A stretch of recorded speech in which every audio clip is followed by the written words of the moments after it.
भरतपुर गांव में विक्रम सिंह नाम के राजा थे, जो बहुत ही दानी राजा थे। लेकिन उनकी बस एक शर्त थी, वो किसी को भी दान देने से पहले उससे एक सवाल पूछते। अगर कोई उनके सवाल का जवाब दे दे तो राजा उसे मुंह मांगी कीमत देते, लेकिन अगर कोई जवाब न दे पाया तो राजा उसे दान देने से इनकार कर देते। एक दिन राजा विक्रम सिंह के दरबार में एक राही आता है। महाराज, मैं एक यात्री हूँ और काफी दूर से आया हूँ।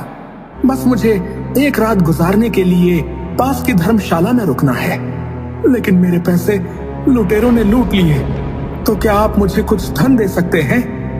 अरे हाँ, क्यों नहीं भाई, बिल्कुल दे सकता हूँ, लेकिन मेरी एक शर्त है।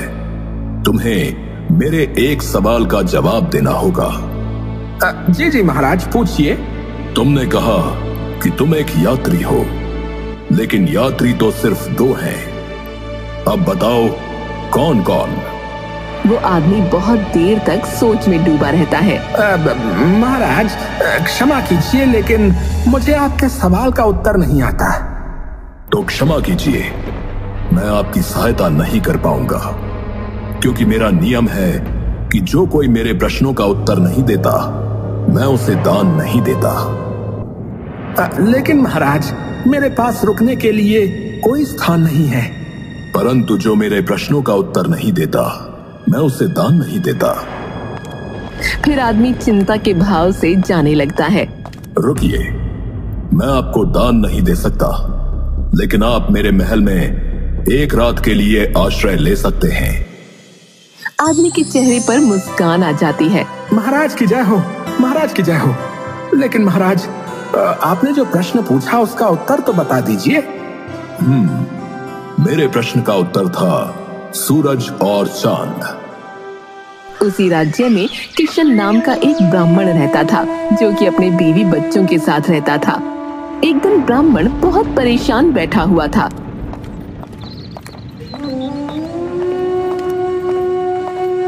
क्या हुआ जी, आप बहुत परेशान दिख रहे हो? क्या करूं भाग्यवान, हमारी बेटी के ब्याह की तिथि नजदीक है, लेकिन अभी तक पैसों का बंदोबस्त नहीं हुआ है। तो परेशान ना हो तो क्या करूं? इसमें परेशान होने वाली कौन सी बात है? हमारे राजा बहुत दानवीर हैं, आप उनसे जाकर कुछ मदद ले लीजिए। वो सब तो ठीक है सुलोचना, लेकिन तुम्हें महाराज की आदत के बारे में तो पता ही है। वो दान देने से पहले प्रश्न पूछते हैं, और अगर उसमें से कोई भी उत्तर गलत हुआ तो वो दान देने से इनकार कर देते हैं। वो तो मुझे पता है, लेकिन मुझे आप पर भी पूरा भरोसा है। आपने इतने वेद पुराण पढ़े हैं, मुझे नहीं लगता कि आप उनके सवालों का जवाब नहीं दे पाएंगे। आप जाइए और उनसे कुछ मदद मांगिए। और हाँ, मैं तो कहती हूँ कि आप अजय और विजय को भी ले जाइए। बात तो तुम्हारी सही मालूम पड़ती है। ठीक है, मैं कल सुबह महाराज के पास मदद लेने हेतु जाऊंगा।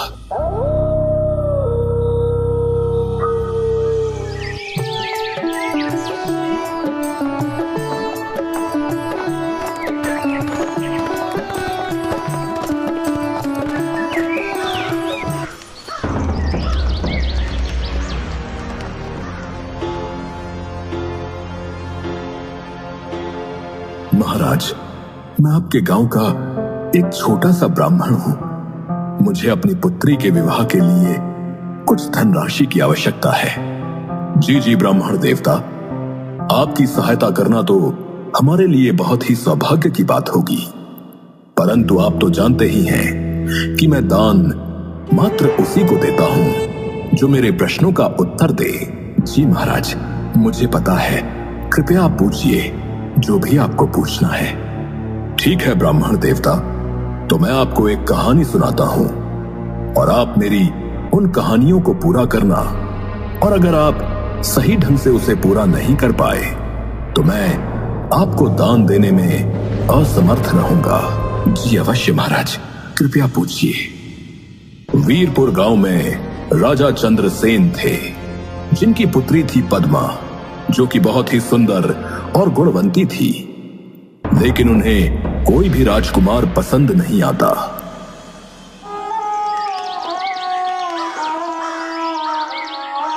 एक दिन राजा अपने कक्ष में परेशान बैठे हुए थे। तभी रानी सुभद्रा वहां आ जाती है। महाराज, आप बहुत परेशान लग रहे हैं।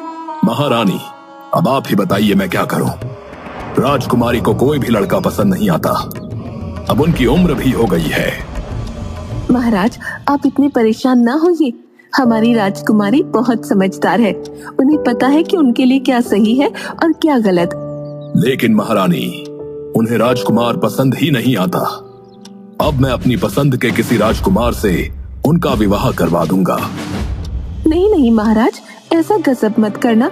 जब हमारी राजकुमारी को कोई लड़का पसंद आ जाएगा तब वो खुद ही आपको शादी के बारे में कह देंगे। और अगर आपको उनकी ज्यादा ही फिक्र हो रही है तो आप खुद उनसे बात कर लेना। ठीक है महारानी जी, मैं कल ही राजकुमारी से बात करूंगा।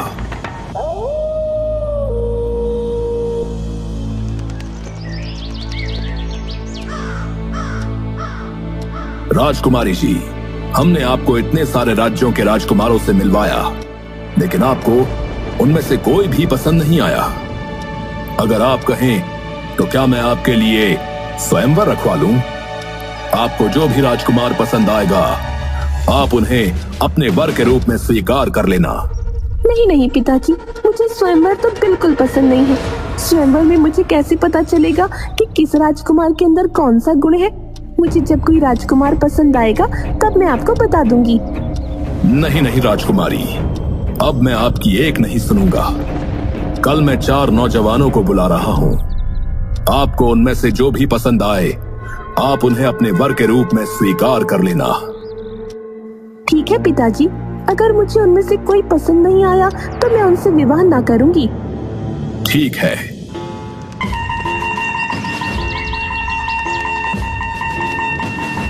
राजकुमारी, ये देखिए, ये हैं 4 राजकुमार। अच्छा, लेकिन इनमें ऐसी क्या विशेषताएं हैं जो मैं उनसे विवाह करने के लिए राजी हो जाऊं? बताइए कि आप में क्या विशेषताएं हैं। महाराज, मैं कपड़ा बेचकर जितना भी धन कमाता हूँ उसका एक हिस्सा मैं देवताओं को चढ़ाता हूँ।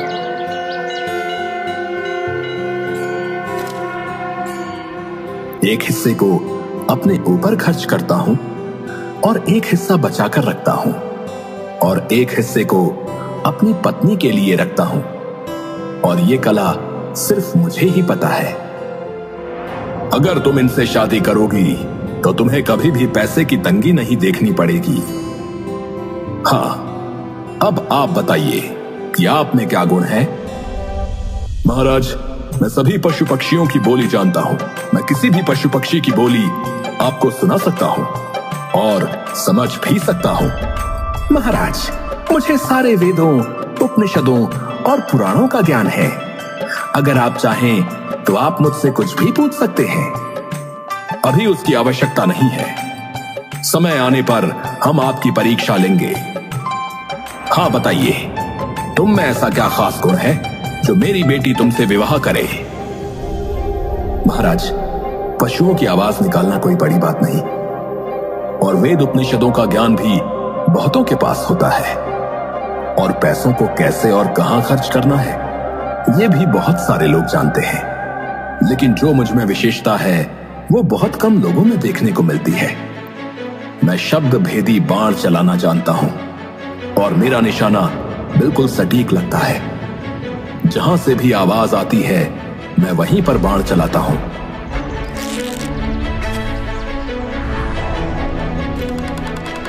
और मेरा निशाना आज तक नहीं चुका। हाँ तो राजकुमारी, बताइए, आप इन 4 में से किसे अपना वर चुनेंगी। हाँ तो बताइए ब्राह्मण देवता कि राजकुमारी इन 4 लड़कों में से किससे शादी करेगी। महाराज, राजकुमारी बहुत ही समझदार थी। अगले दिन